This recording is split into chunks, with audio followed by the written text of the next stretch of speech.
Welcome to Have You Read It, the channel where we bring books to life, one summary at a time. Today we're exploring Adam Shatz's The Rebels Clinic, The Revolutionary Lives of Frantz Fanon.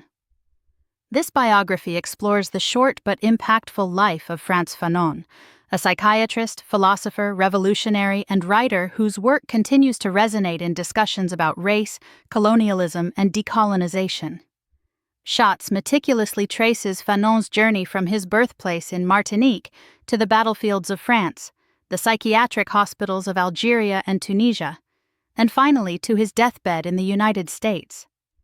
Shatz begins by painting a picture of Fanon's Martinique, a small place steeped in the complexities of colonial history, where the legacy of slavery cast a long shadow, despite emancipation.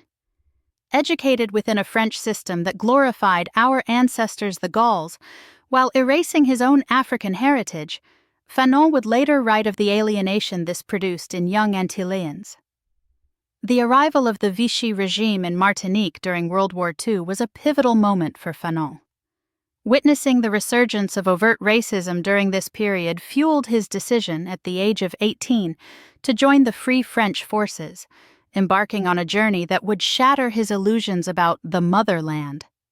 While his decision was rooted in a belief in the French Republic's ideals of liberty, equality, and fraternity, his wartime experiences exposed the hypocrisy of these values in a racially segregated army. Fanon's wartime disillusionment deepened when, after fighting bravely and being decorated for his service, he was met with racism and rejection upon his return to France. This experience marked a turning point, pushing him to confront his blackness and begin to question the very foundations of French society. After the war, Fanon returned to Martinique and enrolled at the Lycée Schellcher, where he encountered the work of Aimé Césaire, a towering figure in Martinican literature and politics. Césaire's concept of negritude, a celebration of black identity and culture, provided Fanon with an initial framework for understanding his own experience. He would later critique and ultimately move beyond negritude, but its influence on his thinking about race and colonialism would remain. Fanon's path led him to Lyon, where he studied medicine and specialized in psychiatry. Lyon, a predominantly white city, was the site of another formative experience: his infamous encounter with a white child who pointed at him and exclaimed, "Look, maman, a nègre!" This incident, which crystallized the absurdity and violence of racism, would later be explored in his writing on the lived experience of the black man. While studying psychiatry in Lyon, Fanon's encounters with North African patients suffering from what French doctors dismissed as North African syndrome provided him with another crucial insight. He recognized that their seemingly inexplicable physical and psychological ailments stemmed from the alienation and dehumanization they experienced as colonial subjects in France. This realization deepened his understanding of how social and political forces shape individual psychology, a concept he would later call sociogeny, and that formed the basis of his critique of colonial psychiatry. In 1953, Fanon moved to Algeria to become the director of the Blida Joinville Psychiatric Hospital. This marked a decisive shift in his life and work.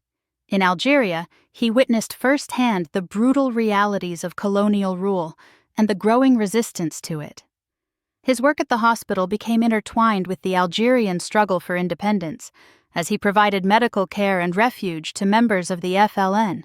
The outbreak of the Algerian War in 1954 transformed Fanon from a psychiatrist into a revolutionary. He was drawn to the FLN's cause not only by his growing identification with the Algerian people, but also by his belief that genuine disalienation required a radical transformation of society. He saw the armed struggle as a necessary response to the violence of colonial rule, a cathartic experience that could shatter the psychological shackles of oppression. Fanon's increasing involvement with the FLN eventually led to his expulsion from Algeria in 1957. He settled in Tunis, where he continued his work as a psychiatrist while also serving as a spokesman and writer for the FLN in exile. This period was marked by intense political activity, but also by personal loss and by growing tensions within the Algerian nationalist movement. The assassination of his friend and mentor, Abane Ramdan, left Fanon feeling deeply shaken, and his writings for the FLN's newspaper El Mujahid became more strident. In Tunis, Fanon established Africa's first psychiatric day clinic, applying the radical methods of institutional psychiatry he had learned in France, while also developing his own innovative approach to care. He saw the clinic as a potential model for decolonizing psychiatry, challenging the hierarchical and often dehumanizing practices of traditional hospitals, and emphasizing instead the patient's lived experience and cultural background. Fanon's growing interest in Pan-Africanism led him to travel extensively throughout the continent, representing the FLN and advocating for Algerian independence. He was struck by the challenges facing newly independent African nations, particularly the rise of corrupt national bourgeoisie and the persistence of neocolonialism. These concerns would be explored in The Wretched of the Earth, his final and most influential work. In 1960, while on a mission to Mali to establish a southern front for the Algerian rebels, Fanon received the devastating diagnosis of leukemia. He continued to work feverishly on The Wretched of the Earth, dictating the manuscript to his secretary, Marie-Jeanne Manuelin, during his travels and treatments. The book was a culmination of his thinking about colonialism, racism, and revolution, a passionate call for the liberation of the wretched of the earth and the creation of a new man. Fanon died in December 1961 at a hospital in Bethesda, Maryland, where he had been brought for treatment. He was buried in Algeria, the country he had adopted as his own. Shatz concludes The Rebels Clinic by reflecting on Fanon's enduring legacy and the often contradictory ways in which his work has been interpreted. Fanon has become an iconic figure for anti-colonial and anti-racist movements around the world, yet his writings on violence have also been criticized and sometimes misused. Shatz argues that Fanon's work is best understood not as a set of prescriptions for revolution, but as a complex and nuanced exploration of the psychological and political dimensions of oppression and liberation. Thanks for watching.